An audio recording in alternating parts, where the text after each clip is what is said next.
My stepfamily tried to erase my grandfather's legacy, but they didn't count on me fighting back with everything he taught me. This isn't just about money, it's about loyalty, betrayal, and justice. Subscribe now if you believe family is earned, not just blood. When my grandfather passed away 6 years ago, he left behind 3 things: a prized motorcycle collection he'd poured his soul into, a quiet mountain cabin nestled in the Rockies, and a granddaughter who still misses him every single day. That's me, Ellie, and this is the story of how my own family tried to erase his legacy and steal what was meant for me. Grandpa Ray was a legend in our small Colorado town. He could rebuild an engine blindfolded, and his garage was filled with vintage bikes from every decade.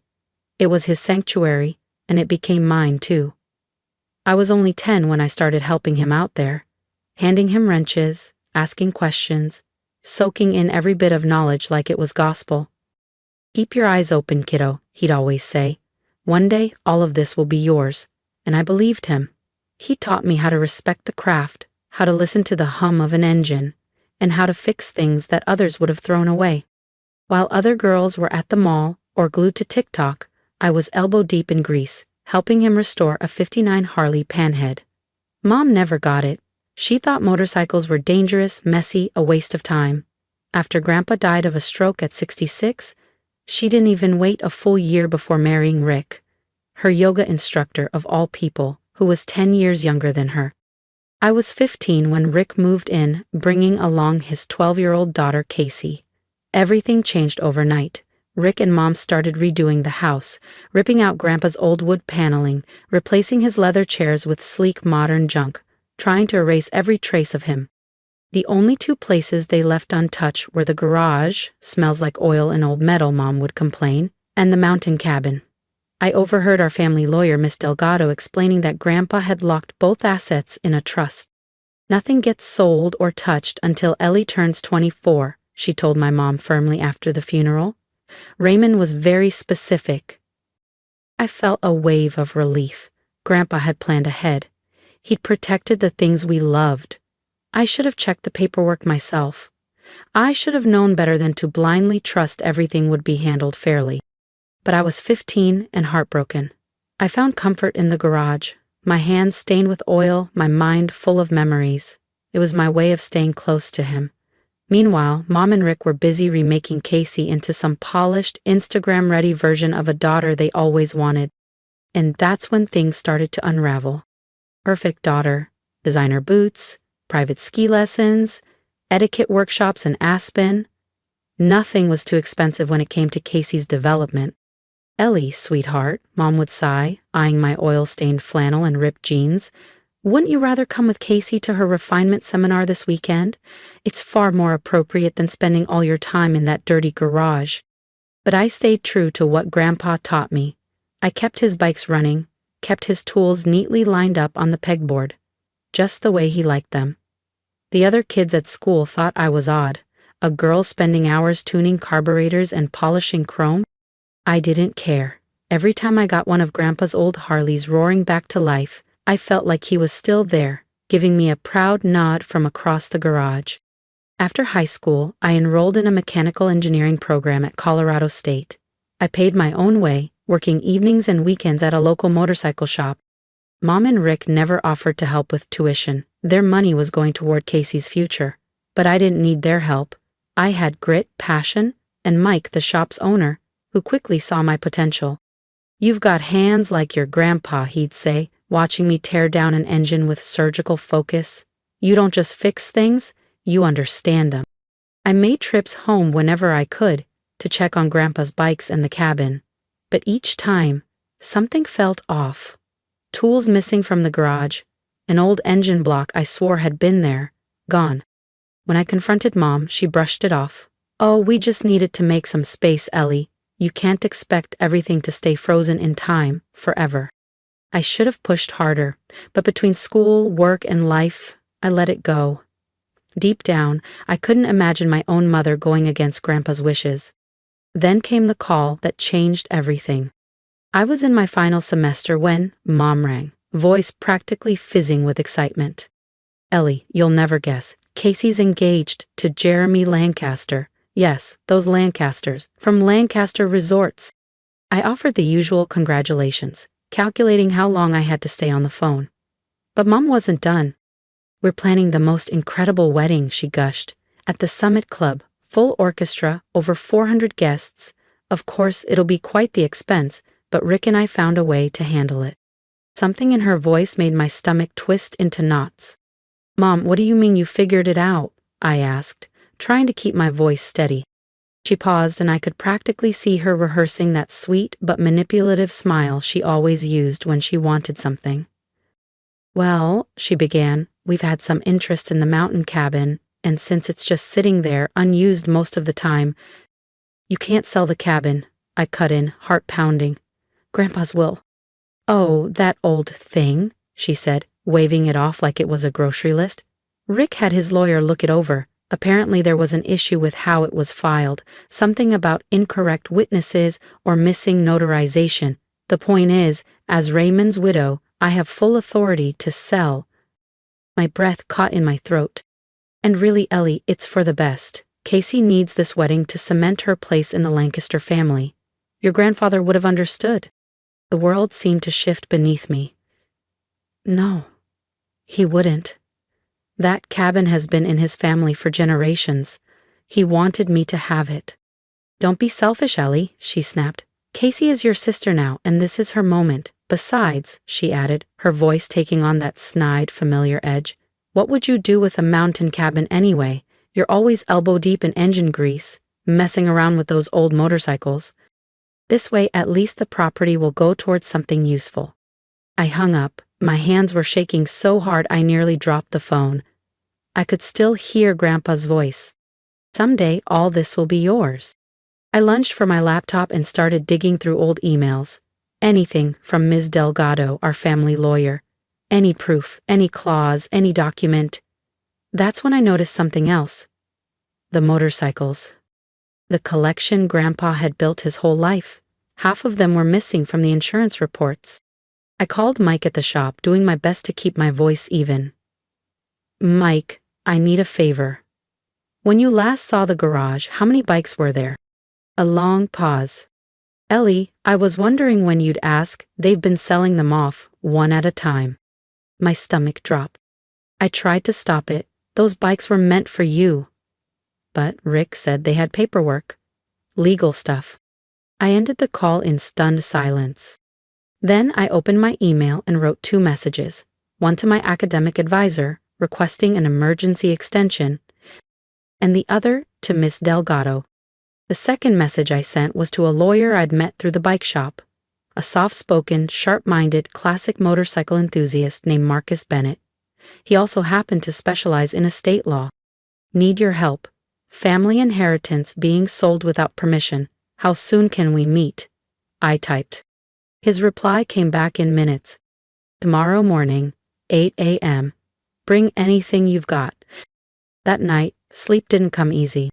I kept replaying Grandpa in the garage, his hands calloused, grease under his nails, teaching me how to feel the engine's rhythm, how to hear what others missed.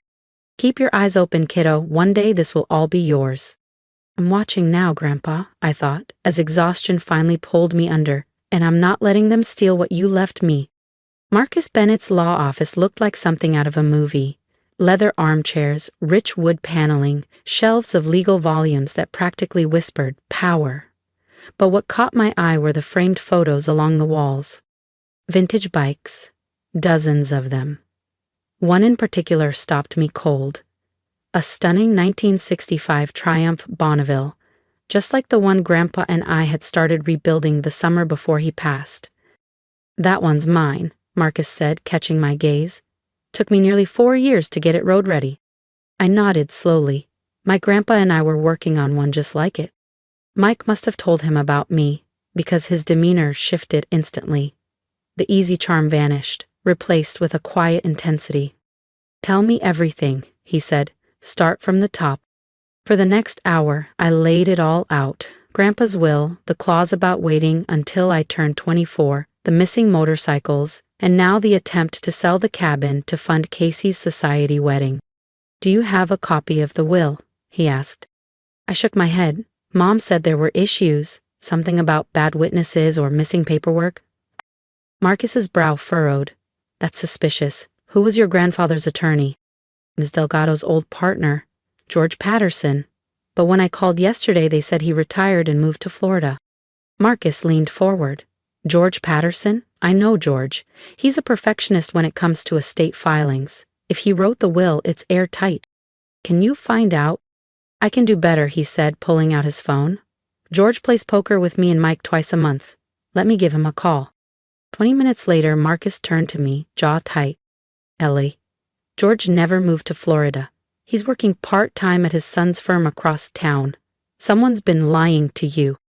And he definitely never told your mother there were issues with the will, Marcus said, eyes narrowed.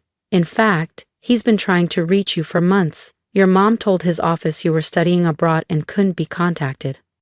My hands curled into fists. They lied about everything. It gets worse, Marcus continued grimly. George says your grandfather didn't just leave a will, he set up a trust. The bikes, the cabin, even the tools in the garage, everything was placed in that trust, with you as the sole beneficiary. My heart thudded. They had no legal right to sell any of it? None, Marcus confirmed. They've been committing fraud every time they sold a motorcycle or auctioned off garage equipment. My voice trembled. So, all those missing bikes, the tools. Marcus was already tapping away on his computer. Selling trust property without the trustee's authorization. That's breach of fiduciary duty. Using the money for personal benefit, fraud, and lying about the trust's validity? He looked up. That's a whole new level of illegal. What can we do? I asked, barely breathing. First, we gather documentation. Every sale. When it happened, who bought it, how much it sold for. We trace the money. Bank records, transfers. Once we have the full picture, we file for an emergency injunction to stop the cabin sale and launch a recovery suit. I swallowed hard, thinking of Grandpa's garage, the empty spots where bikes once stood. Can we get them back? Some, maybe, he said honestly, if we can track down the buyers and prove they purchased illegally. The others will go after financial restitution, and if the court agrees, punitive damages too. He met my eyes, serious now. Ellie, this won't be easy. They're your family. Are you sure you want to go through with this? I didn't even hesitate. They stopped being family the moment they stole Grandpa's legacy. The following weeks were a blur. Marcus and his team got to work, fast. They traced the sale of 11 of Grandpa's bikes, worth over $800,000. They uncovered garage equipment quietly sold off at estate auctions. Worst of all, the paper trail. Money funneled straight into Mom and Rick's personal accounts. Payments to wedding vendors, Casey's luxury apartment, her brand new Tesla. Meanwhile, I took a leave from my final semester, promising my professors I'd make up the work in summer. This was bigger. This was about Grandpa. This was about justice. And as for the mysterious lawyer who found problems with the trust? Yeah, he didn't exist. They'd gone further than I ever imagined, forging documents, even creating a fake law firm's letterhead, all just to convince me they had the right to sell off everything Grandpa left for me. Ellie, sweetheart. Mom cornered me in the kitchen the next morning, wearing a stiff smile that didn't reach her eyes. About the cabin, I know you're upset, but you have to try to understand. Casey's wedding is important. This is her chance to build the perfect life. Like mine didn't matter. I kept my tone flat, my phone recording quietly in my hoodie pocket. And I guess Grandpa's wishes don't matter either? Your grandfather would have wanted to help his step-granddaughter, she insisted. He was generous like that. I pulled out my phone, not to stop the recording, but to show her a photo I'd taken during my investigation. Oh, is that why you sold his 1969 Triumph Bonneville to pay for a weekend at Serenity Springs? Her face lost all color. Where did I know everything, Mom. Every bike. Every lie. Every deposit into your account. She grabbed my arm, tight. We didn't steal anything. We're your family. We have every right. You might want to let go of me, I said, calm but firm. And you might want to get a real lawyer, for once. That night I heard voices through the wall, arguing. Casey's voice rang sharp. What do you mean the wedding might be canceled? The Lancasters will ruin us. Jeremy's mom already ordered custom ice sculptures. We'll fix it, Rick said, his voice strained. Ellie's just being dramatic. She'll fold. I smiled grimly, thinking of the files sitting in Marcus's office. They had no idea how much trouble they were in. The next morning, I headed to Grandpa's garage, just needing to breathe, to feel something real. In the back corner, under a dusty tarp, I found her, our project, a 1957 Chevy Bel Air, the one we'd rebuilt together during high school. She was a little worse for wear. Engine scattered across the bench, paint dull, but untouched. I rested my hand on the hood, hearing Grandpa's voice again. Patience, kiddo. Sometimes you gotta take things apart before you can build them right. He meant engines. But now? That lesson was everything. I was dismantling the lies, piece by piece. And soon, I'd rebuild the truth. My phone buzzed. A text from Marcus. Meeting tomorrow, 10 a.m. Bringing George Patterson. Time to drop the hammer. I texted back a simple, I'll be there, then rolled up my sleeves and got to work on the Bel Air's engine. Tomorrow would bring chaos. But today, I could lose myself in the rhythm of socket wrenches and grease-stained gloves, honoring Grandpa the only way I knew how. The smooth clink of metal, the scent of old oil, the quiet focus. It grounded me. As I worked, I heard Mom and Rick leave for another wedding planning session up at the Summit Ridge Country Club. They were still deep in their fantasy floral arrangements, custom menus, orchestras, clueless that while they played party planners, Marcus's team was out serving subpoenas. Every auction house, every classic bike dealer, every shady buyer who'd touched Grandpa's legacy, now on record. The truth was coming, whether they liked it or not. The next morning I arrived at Marcus's office early.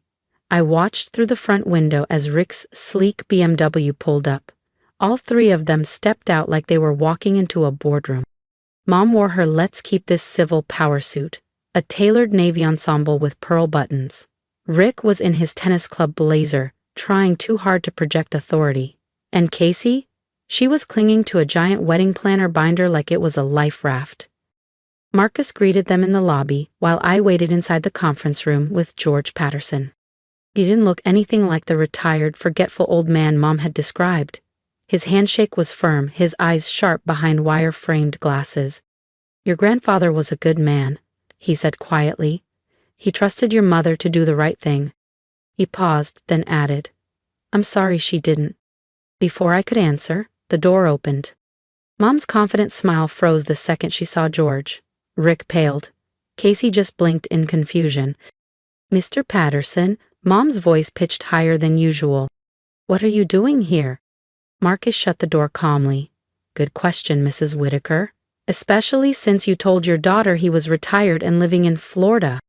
There must be some misunderstanding, Rick jumped in, but Marcus cut him off. Please, have a seat. They sat. I saw Mom's hands trembling as she adjusted her skirt. She knew.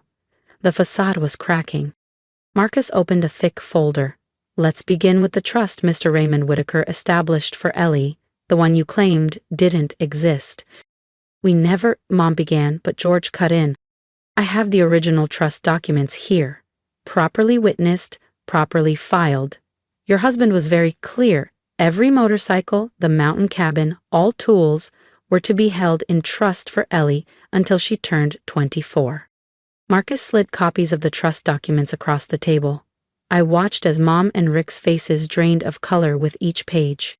Furthermore, Marcus said, calm and precise, we've documented multiple unauthorized sales of trust assets. He laid out photos one by one. The 1969 Triumph Bonneville, sold to fund a spa weekend. The 1965 Norton, gone to pay for Casey's new apartment. The 1970 Indian Scout, used to cover country club dues.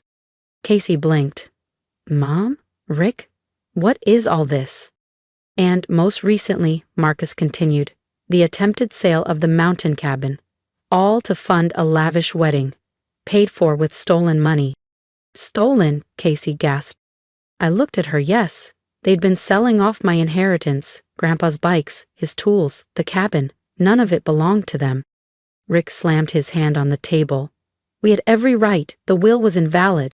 Was it? Marcus raised an eyebrow, sliding forward more documents. Fake letters, forged signatures, a fabricated law firm, document forgery, wire fraud, trust conversion. Mom's voice cracked. We needed the money. Rick's business. Casey deserved a beautiful wedding. With stolen funds? I asked coldly. That's what she deserved? Casey broke down. The Lancasters will cancel everything. Jeremy's mom already paid for the ice sculptures. I sighed. Maybe you should have asked where the money was coming from. Marcus's voice cut through the room. Here's what happens next. All sales stop immediately. The cabin is off the market. You'll provide a full accounting of every item sold, every cent spent. Mr. Patterson and I will be reviewing everything. You can't do this, Mom whispered. We're family. I stood. Was it family when you lied about Mr. Patterson? When you sold Grandpa's bike from my senior year? When you tried to erase him from everything? She reached for my hand. Ellie, please. If you'd just asked, I might have helped with Casey's wedding, but you didn't. You took. Marcus laid down the final papers, court orders, repayment demands. You have 24 hours to sign and comply, he said. After that, we go to the police. The police, Mom gasped. You sent yourselves there, I said quietly, every time you chose lies over love. They left broken, Mom crying, Rick silent, Casey devastated. I should have felt triumphant, but all I felt was tired. Still, Grandpa's legacy was safe, and that mattered most. Mom and Rick had to remortgage their house to begin repaying what they'd stolen. Casey's wedding was canceled, and with it, her engagement. Turns out the Lancasters didn't want their name tied to fraud investigations. Their words, not mine. She moved back in with Mom, her dream of marrying into high society gone. Meanwhile, Mr. Patterson helped me establish full legal oversight of the trust, making sure no one could ever touch it again. When I finally stepped back into Grandpa's garage, now partially refilled with the bikes we recovered, I felt him more than ever. The 1957 Bel Air still sat in the corner, untouched. I ran my hand along the fender, remembering all those hours we spent rebuilding it together. I did it, Grandpa, I whispered. I protected what you built. I just wished it hadn't come at the cost of losing what little family I had left. Then again, maybe they were never really family, because real family doesn't steal from you, or lie, or treat your inheritance like a blank check. A year later, I graduated from CSU's engineering program. The ceremony was small, just me, my professors, and a few close friends from the bike shop. Mom sent a card. I never opened it. The cabin has become my weekend retreat now, a quiet, healing space where I restore bikes, sip coffee on the porch, and remember the man who taught me everything that truly matters. Work hard, do right by people, and protect what you love. Sometimes I sit in the garage late at night, surrounded by engines and memories, and I know I made the right choice. Some things are worth more than money. Legacy, honor, truth. Rick and Mom never understood that. Last week, I finally finished restoring the Bel Air. When I took it for its first spin, the engines sang, just like Grandpa taught me. I felt peace for the first time in a long while. They tried to take everything, but they couldn't take this. The love, the knowledge, the history. There are still legal matters to settle, still money to recover.